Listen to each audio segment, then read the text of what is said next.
Good evening, folks, on this Friday, March 28th, 2025. I'm taking a little break here in my car. I'm outside the hospital here. I'm a little bit hungry. I might go across the street right now and go have a snack right there at the Popeyes straight ahead. I can just walk over there since I'm parked right by the exit here.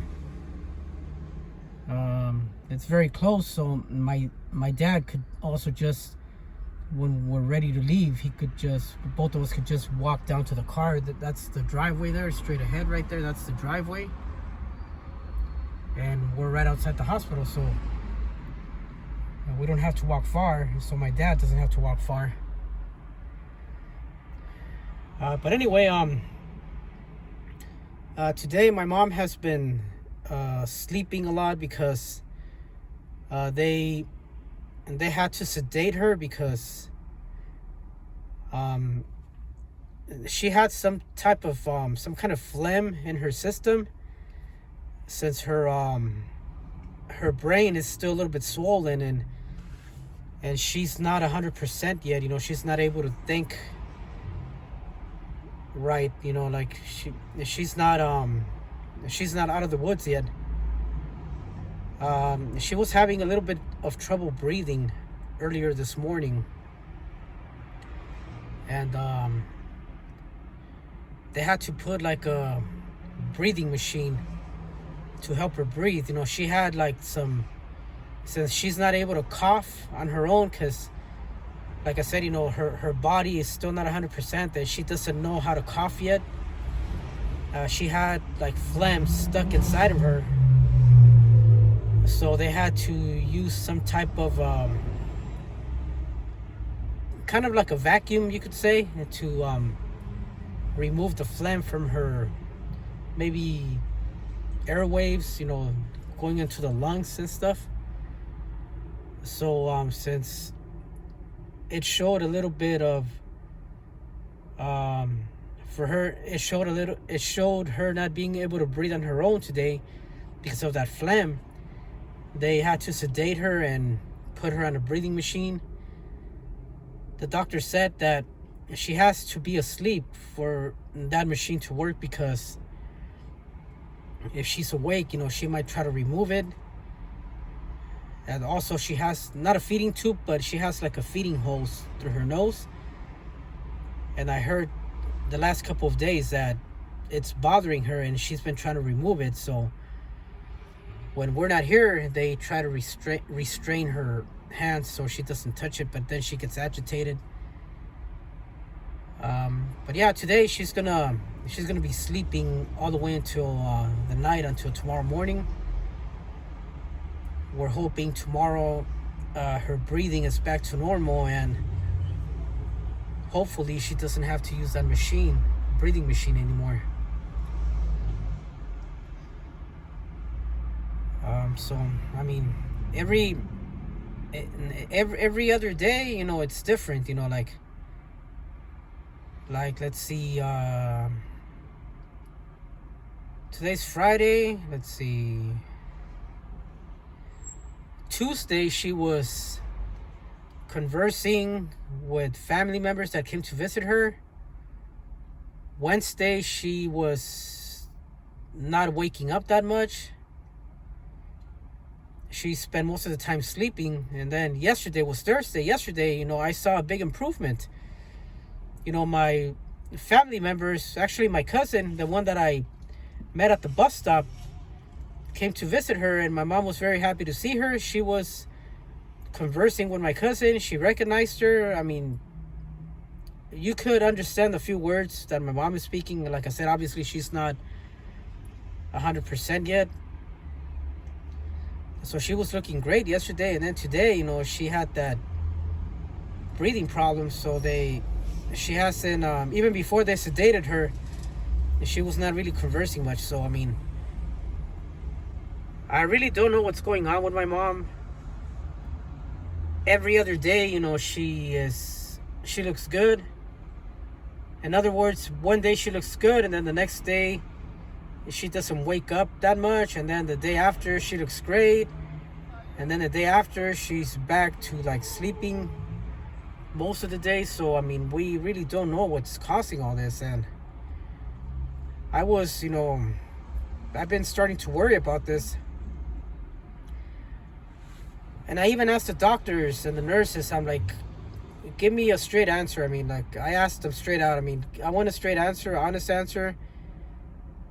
Is my mom's body shutting down already, or why is this happening? And they said, no, my mom is not shutting down. Just her brain activity is not 100%, and she's never had a seizure, and this is her first seizure ever, and they're still trying to do more tests and see if they find anything else wrong with her. But up to now, I mean, all the MRI tests said that the seizure was caused by high blood pressure and a little bit of swollen in the brain. The doctors say this could take maybe up to a week or two for her to recover, maybe 80% to 100%. So I mean, I really don't know right now what's going to happen. This has nothing to do with her cancer situation. We were not expecting this. This is a totally different new thing that happened to her this past Sunday. So we think that maybe my mom was stressed out because she knew she had cancer, and maybe she didn't take the news that well, obviously, and maybe she was panicking and worrying about it because she kept asking all week long, like, oh, when is her cancer appointment? Are we going yet? We kept telling her, like, oh, it's not till Monday, which was this past Monday, the 24th. We kept telling her it's not until Monday the 24th. But obviously, I mean, we were never able to take her because she had her seizure on Sunday morning. That's when I had to call the paramedics and bring her here to Los Angeles County General Hospital.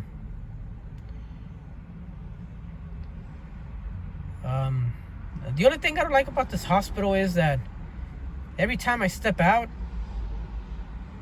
when I return back in, we have to go through the metal detectors and all that, like going through the airport security, which is really annoying. But at the same time, I mean, I understand they have to keep security, but no other hospitals has metal detectors. At least in my experience, in going to hospitals in LA, this is the only hospital that has metal detectors.